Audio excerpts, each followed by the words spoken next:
What's up? What's good? What's poppin'? What's cracking? What's percolating? What's really good in the hood? It's your man Theo Butler, and yes, a Black Panther live discussion, recast discussion. Yeah, okay. So there's been a lot of pickup, a lot of heat generated in regards to the recasting of Black Panther. In regards to there not being a recast, they're just trying to figure out basically now how to redo the character in regards that pays homage to Chadwick Boseman by being able to write the character off. They're trying to come up with plot lines in regards to Black Panther being killed by the next major Marvel villain, or rather him just if you remember the first movie, the first Black Panther movie, his father told him it was time to come home and he said not yet. So basically paying homage to him that way, where after we revisit Black Panther 2, shortly sometime into the movie, he goes off into the Panther realm, and that's it. Okay. So, last night we had a barbecue, and a young lady came over, friend of a friend came over, and we had a conversation in regards to Black Panther. She looked at my hairstyle. She said, I noticed something. She said, I just thought about something. I said, what's that? She said, your hairstyle. I said, yep, it's deliberate. It's deliberate. She said, oh, wow. She said, so you deliberately did your hair like that? I said, yeah. She said, so what does it represent? And I said, well, and then she noticed the necklace that my daughter, my youngest daughter, bought me around my neck. And she was like, well, dang, so you got the necklace too? I said, it's two sides of the same coin. She said, so your hair represents your passion to protect your people at all costs, and the necklace represents the compassion, the love you have for everybody. I said, exactly. So she asked me how did I feel about the film and Chadwick Boseman's death, and about what they should do with the Black Panther character. And this is, I believe in being transparent. If somebody asks me a question, I'm going to give you my honest answer. And if I told it to one person, I didn't told it to 10 other people. So my answer is not going to change. And so I said, to be perfectly honest with you, I'm upset with black women right now. And she's like, what do you mean? I said, y'all want Shorty to be the next Black Panther. She said, well, that's the way it's supposed to be because that's how it goes in the comic books. I said, oh. I said, you read comics? She said, well, I did when the movie came out. I started reading comics. The Black Panther comics I did. I said, you still read them? She said, no. I said, oh. This is the problem that fanboys, and when we talk about fanboys, I'm going to give you all a quick definition. A fanboy is somebody who loves comic books. They are comic book fans. This is what we don't like about the casual moviegoer who falls in love with a movie. They don't see it for what it is. They don't understand the significance of the movie, nor do they understand the significance of the roles that the characters play. So when you look at Shorty and you look at T'Challa, if all you got from it was the movie and you didn't do any research whatsoever, you just fell in love with the movie, you fell in love with the comics for a little bit, and then you just went on your separate way, you didn't get it. Much like how a lot of people, the casual moviegoer, didn't get the X-Men movie franchise because everybody fell in love with Hugh Jackman's portrayal of Logan, a la Wolverine. Damn near every X-Men movie that came out was about Wolverine. X-Men First Class didn't really concern Wolverine. So what we got one, X-Men Age of Apocalypse didn't really concern Wolverine. So we got two. But what we talking? That Dark Phoenix saga thing, okay, he wasn't in that one, but damn, he was in every X-Men movie. A lot of characters that went underdeveloped because we focused on that particular character. Now let's look at T'Challa.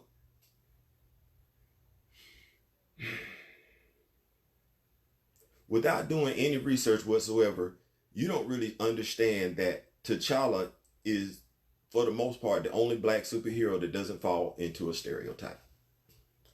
Let's look at Sam Wilson. Sam Wilson, forget what you see in the comics. I'm saying the movie, because the movie is based on the Marvel Ultimate Universe version of Sam Wilson. That's not the original origin of Sam Wilson. Sam Wilson was a dude named Snap Wilson because he was a two-bit hustler that grew up in the ghetto. Yep. Reformed himself and everything like that and became the Falcon. He was Captain America's sidekick. They found Captain America a black sidekick after Bucky died. But they did bring Bucky back though, didn't they? Yep, they sure did. Now let's look at the CW's version of the Black Lightning.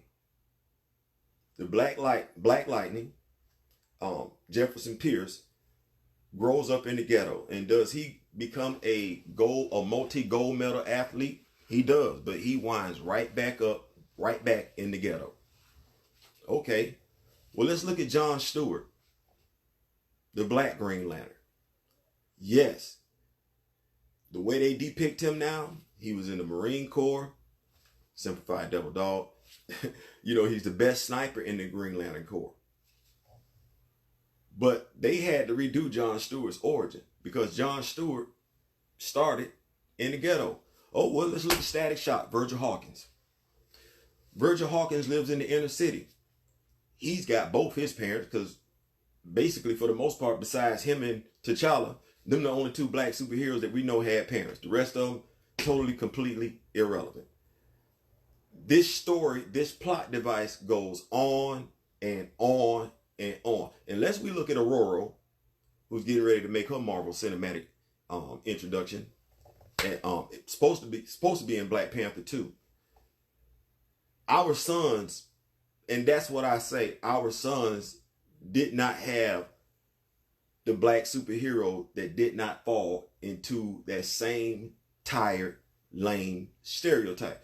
Because who is Iron Man? Born in the money, Tony Stark. Bruce Wayne, born in the money, wealthy. Clark Kent, grew up on a farm. Arthur Curry, that's Aquaman for some of y'all that don't know. King of the Seven Seas. I mean, like literally these cats their backgrounds are diversified. But when we talk about black superheroes, their backgrounds aren't diversified, but we know that to be a real life lie. Our backgrounds are diversified. There are those of us that have grew up on farms. There are those of us that have grew up in the country and know the farm and country are not the same thing. Can be, but they're not. There are those of us who grew up in the inner city. There are those of us who grew up in the suburbs. There are those of us who grew up in the projects. Those are those of us who have grew up in the slums. We come from a plethora of various backgrounds. That's not portrayed in the comic books. So here we have T'Challa. Can anybody tell me why we paying so much attention to Shuri right now? Anybody know why we so hype on Shuri being the next Black Panther aside from what the comics portray? It's because Letitia Wright is the breakout star of that movie. And justifiably so.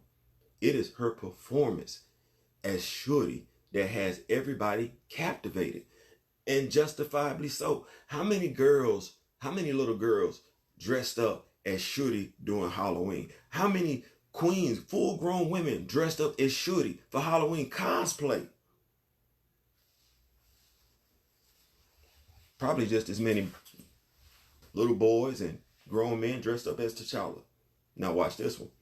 How many sisters, little girls dressed up as Okoye, or a member of the Dora Milaje? How many? How many? I'm thinking a whole lot more than dressed up like Killmonger, Ndajaka, or even M'Baku. I looked at this young lady last night. What's going on, Logan? What's going on, Cass? I looked at this young lady last night, and she said, but Shorty is important. I said, yes, Shorty is important. She is no more important than T'Challa is. She is no less important than T'Challa is. She's important. Her character arc should be for her to become the Black Panther. But if Letitia Wright, and I looked at this young lady, because I don't wish this on anybody, but if Letitia Wright died today or tomorrow, what would we say about Shorty? Would we say Shorty should die off screen? Would we say we shouldn't recast Shorty? Or would we say that the role of Shorty was too important to black girls everywhere to just kill off screen? That the role of Shorty was too important for that role not to carry on? See, I would be saying that because I realize the significance of Shorty. Shorty is smarter than Tony Stark. Shorty did not grow up in the projects. She didn't. Shorty is from royalty. And guess what? Our black daughters, they still have Shorty. Our sons, what we're saying to our sons, and this is why I'm upset with black women, because I see y'all on social media complaining about the lack of black men, good black men, deadbeat black men who don't protect their sons. I see this all over social media, all day, every day, twice on Sunday. Here you have a shining example of what a king should be, and because the actor who portrayed this king has passed away, you say do away with the king. None of you women want to answer this question. None of you casual fans care enough to answer the question. What do we do about the role of T'Challa? That's a vacuum. Our sons are not going to go around here looking at War Machine like that. They not. Our sons ain't looking like that, talking about, oh, let me be the Falcon. They not doing that. Come on, man. It is irresponsible to not recast the character. And I'm going to say this to Kevin Feige, Marvel Studios and Hollywood alike. Y'all didn't have these conversations about George Reeves. Y'all didn't have these conversations about Christopher Reeves. You didn't. And while I didn't think of him being Batman when the role came out, y'all didn't say this about Michael Keaton either. I could double down on it and say, you know what? Wesley Snipes is still alive. And if it weren't for his portrayal in those first 3 Blade movies, we don't have the X-Men movies. But you recast Blade. But let's be real. We didn't really look at Blade as being a superhero, much less a black superhero. It's, for the most part, a vampire movie, right? Right.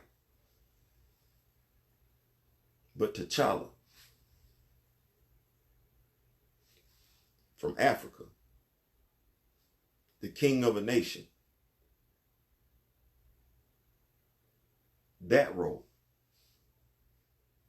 because he and his sister both rule Wakanda together, that role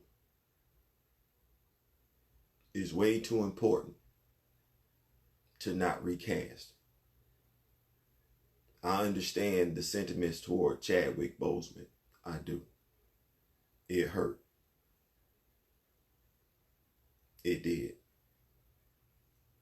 But I don't believe we honor Chadwick Boseman by tossing aside, which is arguably the greatest role he ever played. I don't think we do him justice by casting that role to the side. I don't think he would want that. I'm of the mindset, like I said, Stephen James could do it. Stephen James, I don't want to mispronounce his name. But let's think about this for a second. T'Challa, the Black Panther, is fiction. And the Black Panther role has been played by, has been passed down from generation to generation. But Chadwick Boseman has played some real life people. I'm of the mindset that those roles are going to be played by different actors at some point in time. James Brown, Thurgood Marshall, Jackie Robinson. As a matter of fact, Andre Braugher played Jackie Robinson before Chadwick Boseman did. That's when I was introduced to Andre Braugher. And I think we know Andre Braugher to have some incredible acting chops. Yes.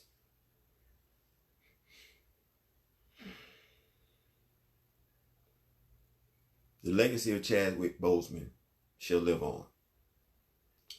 The legacy of T'Challa, King of Wakanda, is too important of a role to cast aside for our young black males. And to be perfectly honest with you, I say young black males because I stated in a previous video, I saw young males of every ethnicity brokenhearted because to them, the Black Panther was no more.